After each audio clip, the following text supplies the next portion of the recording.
मी आता फक्त भुसावळचा काही प्रश्न सांगू इच्छित नाही, कारण ही सभा जिल्ह्याची असल्यामुळे संपूर्ण जिल्ह्याचे प्रश्न इथे सोडवायचे भाऊ आपल्याला. पण भुसावळचा एक मेजर प्रश्न, पाणी प्रश्न, जो आपण मला कॅबिनेटमध्ये मी आपल्याला मांडला होता की टप्पा 1चं काम जे चालू आहे ते कॉन्ट्रॅक्टर करत नाही, आपण ताबडतोब त्याला निर्देश दिले की त्याच्यावर कारवाई करून ते काम बंद करा, त्याला काम बंद करून ब्लॅकलिस्ट मध्ये टाका. ती प्रोसेस सुरू झालेली आहे. टप्पा 1च्या कॉन्ट्रॅक्टरला कारवाई करण्याची प्रोसेस सुरू होऊन गेलेली आहे.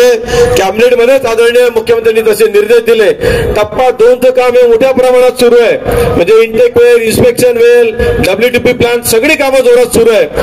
येत्या 18 महिन्याच्या आत भुसावळच्या प्रत्येक घरामध्ये स्वच्छ पाणी देणार हे आमचं वचन आपल्याला आहे.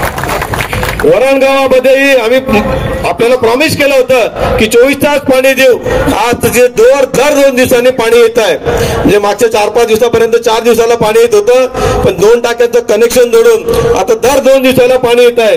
राहिलेलं कनेक्शन सगळं कंप्लीट करून काही दिवसातच वरणगावकरांना रोज पाणी देणार आहे, जी बेसिक माणसाची आवश्यकता आहे. मग इतर गोष्टी, स्वच्छता असेल, दिवाबत्तीची व्यवस्था असेल, या सगळ्या गोष्टीसाठी आम्ही कटिबद्ध आहोत. एक मोठा प्रश्न आहे, आज इथे ज्या जागेवर आपण बसलोय ही जागा परिवहन विभागाची आहे. इथे सगळीकडे कॉन्क्रिटीकरण केलं आम्ही.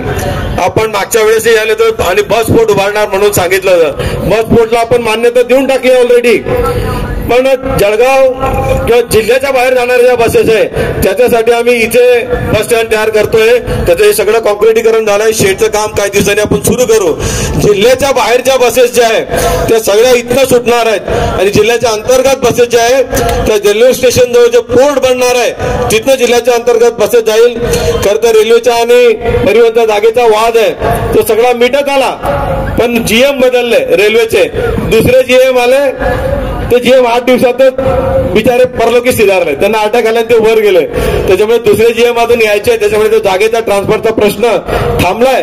तो थांबल्याबरोबर तो प्रश्न सोडून तिथे बस पोर्टचं काम सुरू केलं जाईल. या शहरामध्ये रेल्वेचा घाट दुरुस्ती असो ते ऑलरेडी मंजूर झालेलं आहे. जुगादेवी जवळ पर्यटन स्थळ, वन्यप्राणी स्थळ ते आपण ऑलरेडी मंजूर केलेलं आहे. आणि या शहरामध्ये जवळपास 70% रस्त्यांचं कॉन्क्रिटीकरण झालंय. मुख्य रस्ते जे आहे, Jamner road, Yawal road, Jalgaon road, सगळ्यांचं कॉन्क्रिटीकरण मंजूर झालेलं आहे. खरं तर हा रोड आजही सुरू होऊ शकतो, पण आम्ही त्याला थांबवलं की करू नका, खोदकाम झालं की लोक शिव्या घालता, आधी सगळं निवडणूक निघू द्या, त्याच्यानंतर हे रस्ते करा, म्हणून ते काम थांबलेलं आहे. म्हणजे जवळपास आपल्या शहरामधले नगरपालिका हद्दीतले 70% रस्ते हे कॉन्क्रिटीकरण होणार आहेत. फक्त एक मेजर प्रश्न जो नगराध्यक्षाच्या इच्छुक उमेदवार यांनी सांगितला, हद्दवाढीचा.